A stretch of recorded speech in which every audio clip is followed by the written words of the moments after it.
Voltando. Todos irão conosco para adorar o Senhor.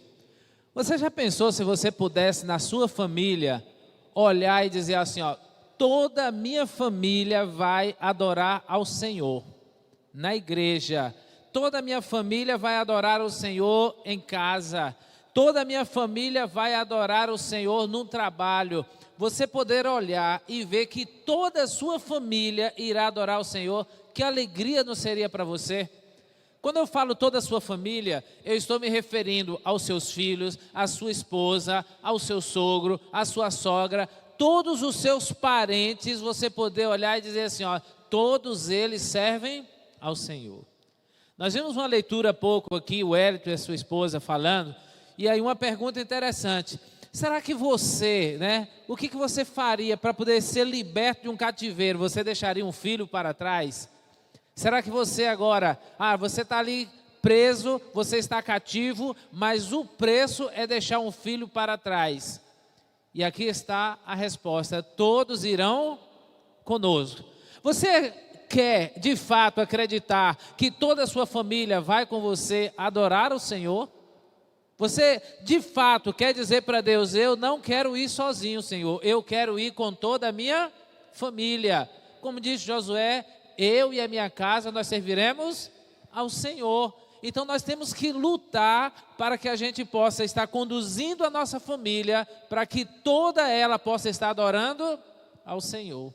Nós temos um número de adoradores aqui na igreja. Nós temos as pessoas que estão adorando em casa, mas talvez aqui na igreja não está toda a sua família. Talvez o que está em casa agora assistindo não está acompanhando com toda a família e de repente fica desejoso no seu coração e pensando, se minha família estivesse toda aqui. Eu sei que é difícil, mas a história que a gente vai ver baseada na história dos israelitas lá no Egito, Deus tinha um desejo para aquele povo que estava cativo ali no Egito. Foram 430 anos de escravidão, uma família que desceu para ali com 70 pessoas. Depois de 430 anos, eles tinham ali aproximadamente, calcula-se em torno de 2 milhões de pessoas. 600 mil homens, sem contar as mulheres e crianças, mas vivendo uma vida terrível. Não foi o que eles planejaram quando eles desceram para o Egito. Por que eles tiveram que ir para o Egito? Jacó com a sua família estava em um lugar e começou a haver fome. Eles começaram a passar dificuldades. E normalmente as pessoas, quando passam dificuldade em um determinado local, eles procuram outro lugar para poder viver, recomeçar, ter um novo emprego. Quantas pessoas você conhece que já saiu de Jequié, foi para São Paulo, foi para o Rio de Janeiro, viajou para outro lugar à procura de um emprego, à procura de dias melhores? Algumas pessoas vão para determinados lugares, chega lá, se dá bem, ganha dinheiro e alguns nunca mais voltam. Só vem aqui passear, ver a família e cai fora novamente. E eu conheço alguns que dizem assim, eu tenho vontade de voltar, mas como posso voltar se aqui não me oferece emprego? Aqui não me oferece uma condição boa para estar. E o lugar em que eles estão se sentem bem. Ganha dinheiro, pelo menos para poder sustentar a sua família. Porque a preocupação de um pai de família é colocar o sustento dentro de casa. Jacó também preocupado ali agora, o que fazer? Alguém disse para ele, olha, no Egito tem comida. E ele desceu para o Egito com 70 pessoas, à procura de dias melhores. E no início tudo é flores. Você já ouviu esse ditado? No início tudo é flores. E quando ele chegou lá no Egito, realmente havia comida. Mas melhor do que a comida, ele encontrou ali um filho perdido. Ele encontrou José, que agora era o governador do Egito. E ali a alegria dele se tornou maior. Mas os dias passaram, o faraó morreu, José morreu. E o novo faraó pega agora aqueles homens que estavam vivendo sossegado e de repente faz com que eles se tornem agora escravos. Você já parou para analisar Quantas vezes a vida faz esse reviravolta com a gente? Já parou para pensar que às vezes as coisas vão muito bem, de repente uma coisa acontece e tudo desmorona na família? Você está empregado e de repente chega a notícia que está desempregado. Você está casado, bem casado, de repente chega a notícia de que o casamento acabou. De repente tem aquela confiança tremenda no esposo e na esposa e chega a triste notícia de que você foi traído ou de que você foi traída. E o mundo da pessoa desaba de uma hora para outra, as coisas parecem que acabam. Ou quando alguém chega, o esposo, a esposa chega e diz: olha, eu estou com você, mas não existe mais amor, e o mundo da pessoa se acaba. Os israelitas, ou os filhos de Jacó no Egito, as coisas mudaram de uma hora para outra. Com a morte de uma pessoa e a sucessão do novo rei, as coisas mudaram. Talvez esteja falando para alguma pessoa aqui na igreja que o mundo seu desabou por alguma notícia ruim que recebeu, em relação à sua vida pessoal, em relação à sua família, em relação ao seu casamento, aos seus filhos, eu não sei. Talvez você que está me assistindo de casa também, o seu mundo desabou em algum momento, ou talvez esteja desabando nesse momento, e você ainda está sem estrutura para saber como é que vai recomeçar. E o que é que deixa a pessoa ainda intrigada nessa situação? É que os filhos de Israel, no Egito, Deus não apareceu para falar nada com eles. Eles estavam no Egito e veio uma geração, veio outra, passaram-se 10 anos, 15 anos, 20 anos, morreu um faraó, veio outro faraó e não houve libertação para eles. 430 anos de silêncio de Deus. Alguns chegaram a pensar: Deus se esqueceu da gente e nos abandonou aqui. E Ele não vai mais olhar para nós, como você pensa muitas vezes. Como algumas vezes eu já cheguei a pensar: será que Deus de fato está olhando para mim? Será que Deus está olhando para a minha causa, para a minha situação? Talvez você esteja pensando isso, que Deus lhe abandonou. Porque já tem 2 anos você orando e Deus ainda não atendeu. Porque já tem 10 anos que você orou e Deus ainda não atendeu. Os israelitas tinham 430 anos orando e Deus ainda não havia atendido as orações dele. Até que um dia Deus, conduz a vida de Moisés, e um dia ele chama Moisés, e se você ler a Bíblia depois, em Êxodo capítulo 3, verso 7, Deus diz assim: Moisés, vai lá porque eu vou libertar o meu povo, porque eu conheço o seu sofrimento.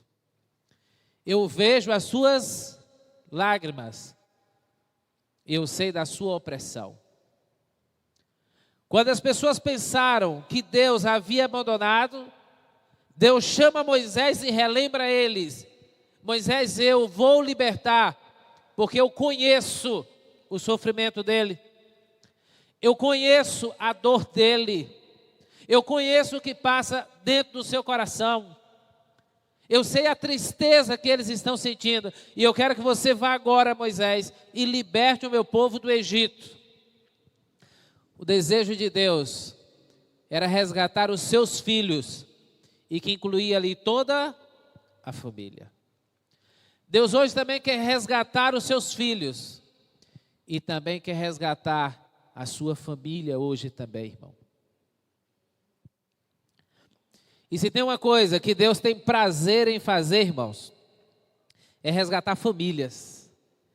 Se tem algo que Deus tem prazer em transformar, é transformar famílias, é transformar vidas, é transformar corações, porque este é o papel de Deus, Ele gosta de fazer isso. E Ele agora queria transformar a vida das pessoas ali no Egito, como Ele quer transformar a sua. Eu não sei qual é a sua condição, eu não sei qual é o seu sofrimento, não sei qual é a sua dor, mas Deus conhece. Mas Deus sabe qual é a sua dor, Ele sabe qual é o seu sofrimento. Porque depois de 430 anos sem se manifestar para o povo de Israel, ele fala para Moisés: vai, porque eu conheço, eu sei o que eles estão passando. E Deus sabe da tua tristeza, Deus sabe da tua depressão, Deus sabe da tua síndrome do pânico, Deus sabe da angústia que você passa dentro do seu coração. Ele conhece tudo. Mas Deus está desejoso de resgatar os seus filhos e quer resgatar a sua família. Por quê? Por que então Deus quer libertar as famílias? Por que Deus quer então libertar cada um do cativeiro? Porque assim como os israelitas, eu gostaria que vocês entendessem a minha linha de raciocínio nessa noite. Assim como os israelitas estavam num cativeiro e Deus queria libertar eles do cativeiro e libertar a sua família, não tem sido diferente nos dias de hoje. Muitas famílias estão cativas, muitos filhos estão prisioneiros, muitos maridos estão prisioneiros às vezes do vício, prisioneiro do orgulho, prisioneiro de um egoísmo. E Deus está dizendo: eu quero libertar. Para quê? Ou por que Deus quer libertar essas pessoas? Para salvar. Porque nós não somos daqui. Deus quer libertar para transformar, porque Ele tem prazer em transformar o coração das pessoas. Ele também quer dar a terra de Canaã. E eu já disse, nós não somos daqui. Deus nos fez para viver a eternidade. E Ele quer salvar você, tirar você do cativeiro que você vive hoje, para que possa levar você para Canaã. Não aquela que está lá na região da Palestina, a Canaã celestial. E Deus também quer livrar você do sofrimento que você vive. Deus quer livrar você da angústia. É disso que Deus está querendo, é isso que Ele quer fazer na sua vida. Deus quer livrar você do sofrimento e da angústia. E aqui tem uma resposta: todos irão conosco. A letra diminuiu, é preciso agora o auxílio. Aqui o texto que foi lido há pouco por Wellington, e o texto diz: e Moisés disse: havemos de ir com os nossos jovens e com os nossos jovens e velhos, também com os nossos filhos e com as nossas filhas. E ele ainda continua: com as nossas ovelhas, com tudo que havemos de ir, porque temos de celebrar uma festa. Todos irão conosco, os nossos velhos e os nossos jovens, nossas crianças, nossas filhas, nossos filhos, todos irão conosco. Você não quer ir para o céu com sua família? Então essa é a frase que tem que ficar na sua cabeça: todos irão conosco, ou todos irão comigo. A minha família vai para o céu, eu vou ajudá-los a conduzir, eu vou conduzir os meus filhos para o céu, porque todos irão. Os velhos da minha casa, os novos da minha casa, as minhas filhas, os meus filhos, todos irão. E aqui ele ainda diz: as nossas vacas, os nossos bois, porque até os pertences de quem serve a Deus não é seu, é para glorificar o nome de Deus. E ele diz: porque nós precisamos celebrar uma festa ao Senhor. A salvação é uma festa. Na história das parábolas que Jesus contou, em cada uma delas ele disse lá em Lucas 15, e que depois de achado houve o quê? Festa no céu. E eles se alegravam, o céu fica alegre quando um pecador se arrepende, diz a palavra de Deus.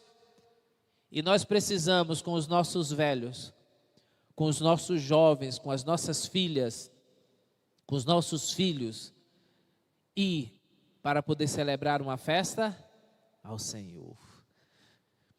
Veja, quando Moisés foi falar com o faraó para que pudesse libertar aquelas pessoas, o faraó disse: não, meu amigo, eles estão aqui me servindo e vão continuar me servindo. E Moisés então começou a declarar que haveria algumas pragas.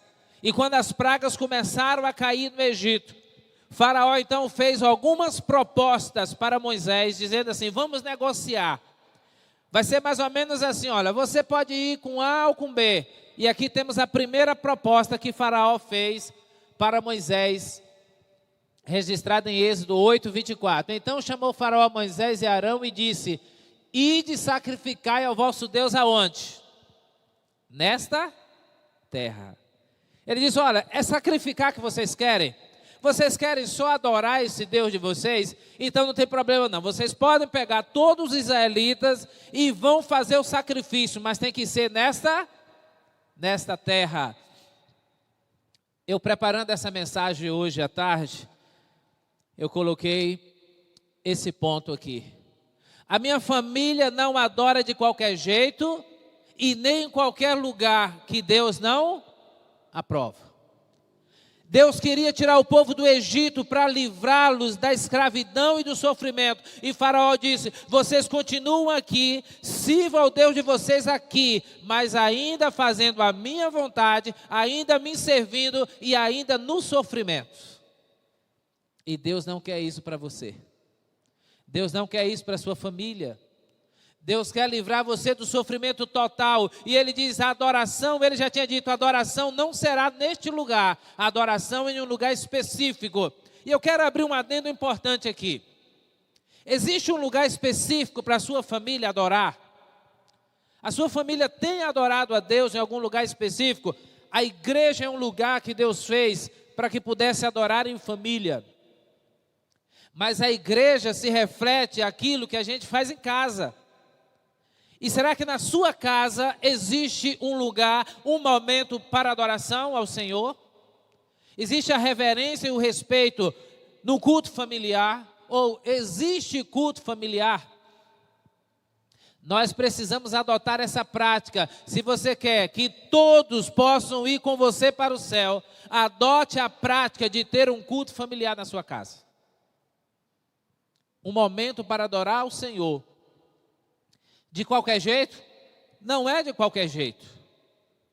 Tenha um momento específico, tenha um horário, tenha as regras e mantenha a reverência. Quando você ensina a reverência aos seus filhos em casa, na hora do culto, você não terá dificuldades na igreja. Por que às vezes a gente tem tanta dificuldade na igreja? Porque é tão novidade para um menino cultuar, que chegar na igreja ele não sabe nem o que é direito. Os meus filhos já estão crescidos, mas será que esses filhos crescidos, e você que não tem filho pequeno, mas você faz o seu culto familiar, você tem o seu momento de devoção com Deus? Porque a proposta de Faraó aqui era: olha, adore de qualquer jeito, adore em qualquer lugar. Você pode orar a Deus em qualquer lugar, ore em qualquer circunstância, em qualquer momento. Mas na hora de fazer a oferta ao Senhor da sua vida, da sua família, estabeleça um lugar e ora. Tem casa que consegue fazer pela manhã, tem casa que só consegue fazer à noite. Para a gente lá em casa, o melhor horário é 5h30, 6 horas. Estou chegando do trabalho, os meninos estão em casa, é o melhor horário que a gente tem para fazer o culto. Ontem a gente não fez e nem hoje, já me dá uma angústia. Hoje eu estava preparando o sermão e aí acabei não fazendo. E ontem acho que a gente chegou atrasado, alguma coisa assim que não fez. Mas a gente gosta de manter uma regularidade. A lição da escola sabatina e estudo à tarde com os meninos lá em casa. Cada um tem a sua lição, cada dia um lê e responde. Não é um culto demorado. Você que tem filho não pode fazer culto demorado. Você que tem filho pequeno, o culto tem que ser objetivo, direto, que busque a palavra do Senhor, que faça lembrar e ter reverência, mas não pode ser uma vigília na hora desse culto, que é uma coisa que você vai fazer todos os dias, senão não vai ter gosto, não vai ter prazer para poder fazer. Outra proposta que Faraó fez, registrada aí em Êxodo 8, verso 28. Então diz Faraó: deixar-vos ir para sacrifiqueis ao Senhor vosso Deus no deserto. Somente que indo não vá o quê? Não vá muito longe. Porque